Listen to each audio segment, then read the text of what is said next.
Hey! Thank you to everyone who has subscribed. I have made it to 1,000 subscribers. I got a notification on New Year's Eve that my first 1,000 is in the bank. Granted, there's something funny I think going on my account, or people are punishing me for not getting my finger out my arse to get the burner video up. My account keeps dropping back down to 999 subscribers sort of at midnight, and then by the time I wake up in the morning it's back up to 1001. But this has been since it broke the 1,000, so I'm not sure if it's people unsubscribing or if there's something screwy going on my channel. But I would just like to say the burner video is coming. I'm intending on making this a nice project. I don't want it to be like that. I stick welded that when I had no MIG or TIG set, and you know I was getting to the grips with the stick welder again. I will be using things like the lathe and the milling machine, machines that are not necessary for this build, but I want to make it look pretty for you, you know, and maybe at some point someone will come around one day to visit and they can have the bloody thing, you know. At the moment,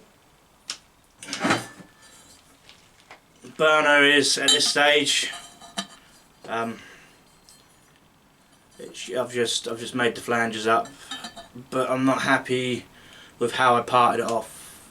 As you can see, I was like working out where I'm going to put the little door and whatnot, but I'm not completely satisfied with it, so I may start over again. What else?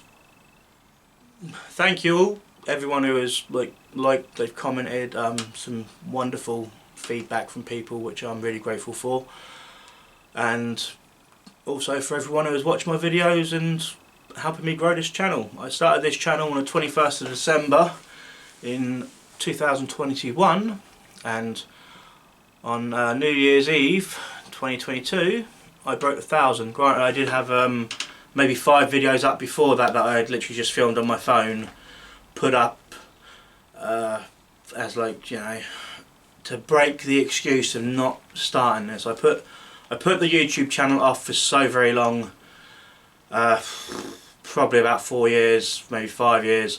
I had put it off before I started it due to the unknown, I guess, anxiety and things like that, not knowing what I was doing, not knowing how to edit video, and etc, etc. But in the end I stopped making excuses for myself and I started, and thanks to you all now I can sit back and say at least some of you are finding what I'm doing interesting, which is rather amazing. I still remember when I had 8 subscribers and I thought that was pretty incredible and also kind of funny. So yeah, a lot of crazy people out there who have subscribed to me. I haven't put nothing up due to I've been ill all through December. I also, Christmas Eve, decided to go for a swim. The problem was I started out in my car.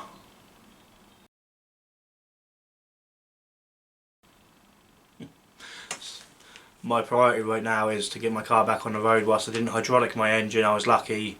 I drove it away from that. I did fill my sump with oil after my gasket bust its seals on the sump. So I've now got to go through the hassle of pulling my sump off after I'd cleaned everything out, done 3 oil changes, and then started the car back up and it was like just oil thumping out everywhere from the back of the sump.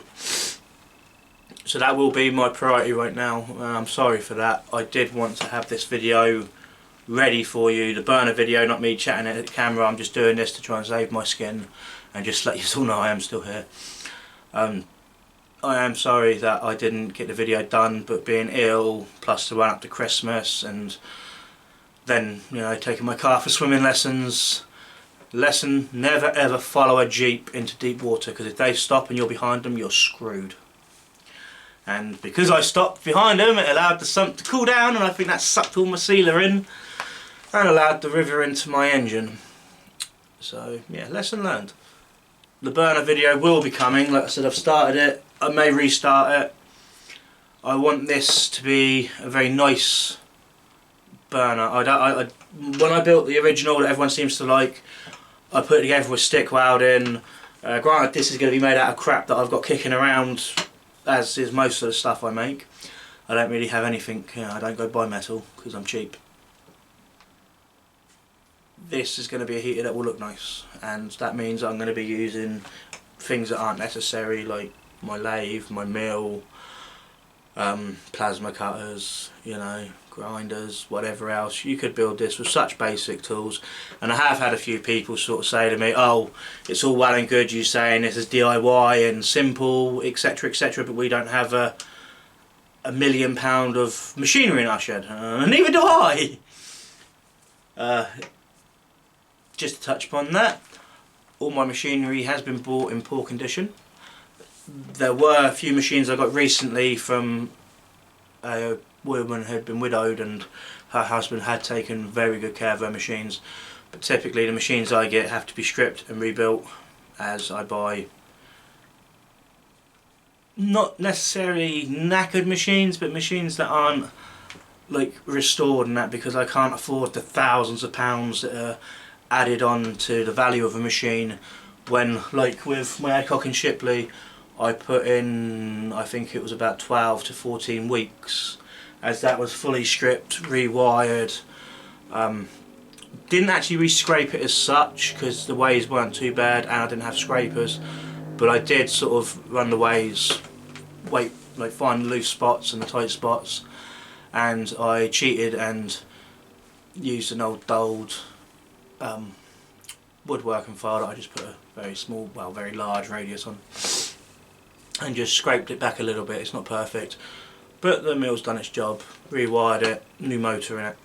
Same as the Colchester lathe, that's got to have a rebuild done on it. I have sort of used it, found its problems and fixed them as I found them, but I've never gone deep into the machine.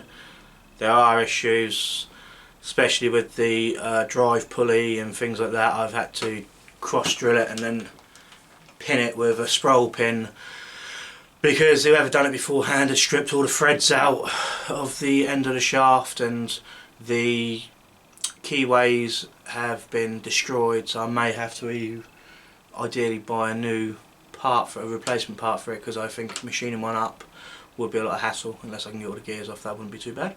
So yeah, whilst people have complained before about the extents and the machinery I have available to me, I have old machinery available to me. I don't have anything CNC. You know, some people are lucky enough to have CNC plasma cutters and water jets and little CNC mills and things. Everything I have is manual, old, and like me, starting to get a bit worn out. So yeah, back to the point. I want to make this burner nice. I mean, thus far I've been TIG welding everything.